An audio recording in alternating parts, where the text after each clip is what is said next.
आम चुनाव की आहटों और दस्तकों ने रियासत उत्तर प्रदेश के सियासी माहौल को एक बार फिर तब्दील कर दिया है।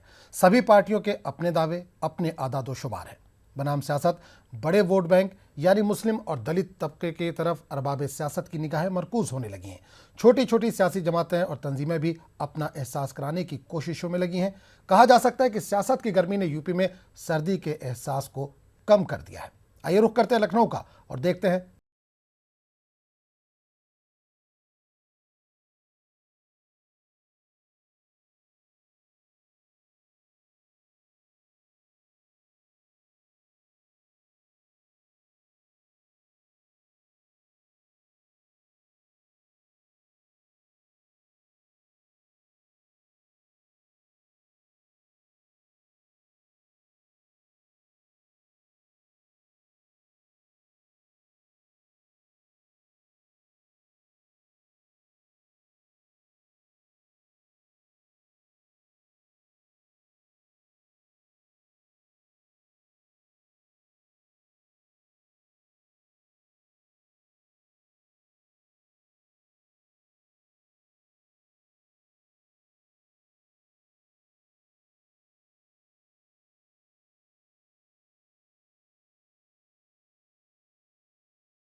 नहीं है कि वो पूरा का पूरा जो है उसको हक पहुंच गया कि वो दूसरे तबके को दबाए, अक़लियत पर जुल्म करे, अक़लियत को टारगेट करे। इससे क्या होगा? इससे ये होगा कि लोगों में नफ़रतें बढ़ेंगी, मुल्क बटेगा और मुल्क के अंदर जो इस तरह के फसादात सामने आएंगे कि जो बिल्कुल नहीं होना चाहिए, जो हमारी तहज़ीब के भी ख़िलाफ़ हैं, अखलाकियात के भी ख़िलाफ़ हैं, ख़ुद हमारे मुल्क के लिए ख़िलाफ़ होते हैं। और इस देश में जितने भी बाई इलेक्शंस हुए हैं उसमें भारतीय जनता पार्टी हारी है। 3 बड़े राज्य भारतीय जनता पार्टी हारी है। तो ये कहीं ना कहीं जो है लोगों का मूड दिखाता है कि वो भारतीय जनता पार्टी के बारे में क्या सोचते हैं।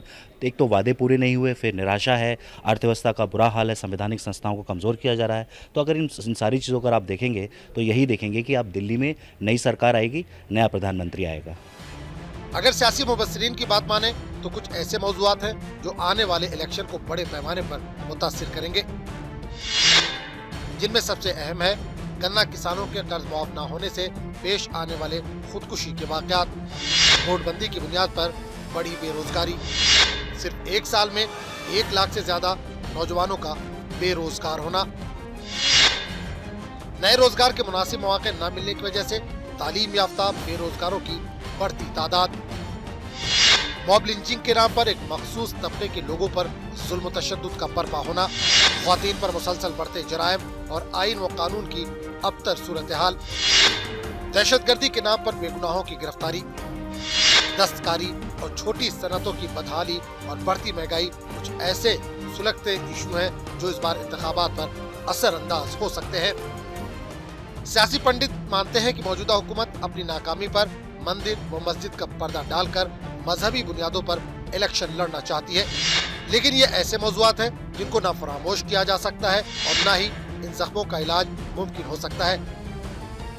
और बहुत ही बेदारी की ज़रूरत है, बहुत सोच समझ के हमारे मुसलमान फैसला करें, वरना नुकसान ही नुकसान और कुछ नहीं है। और ज़्यादातर देखिए कितना हालात है, कितना ख़राब जा रहे हैं मुसलमानों के लिए, कितना बेकार हालात हैं।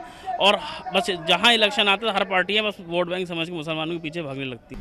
आप किसी ज़ाती ताल्लुकात, किसी ज़ाती तसव्वुर से मुतासिर होके अगर अपना वोट ज़ाया करेंगे तो ज़ाहिर नतीजा यही होगा कि जालिम जो हुक्मरान है वही रह जाएगा।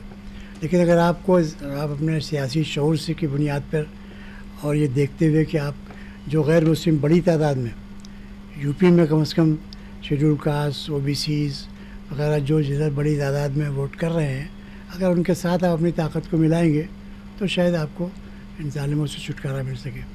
तो अब ये तो अभी और वक्त आगे हो जाए, इलेक्शन अनाउंस हो जाए और फिर कैंडिडेट्स भी अनाउंस हो जाए तो उसके बाद ही ये राय कायम की जा सकती है। बात अगर अक़लियत के हवाले से की जाए तो बीजेपी के अलावा सभी सियासी जमातें और तंजीमें मानती हैं कि सबसे ज्यादा जुल्म मुसलमानों और दलितों पर हुआ है, और अगर इन तबकों ने अपने सियासी शऊर और बेदारी का मुजाहरा किया तो बरसर इक़्तिदार जमात के लिए बड़ी दुश्वारी पैदा हो सकती है। न्यूज़ 18 उर्दू के लिए लखनऊ से तारिक कमर की रिपोर्ट।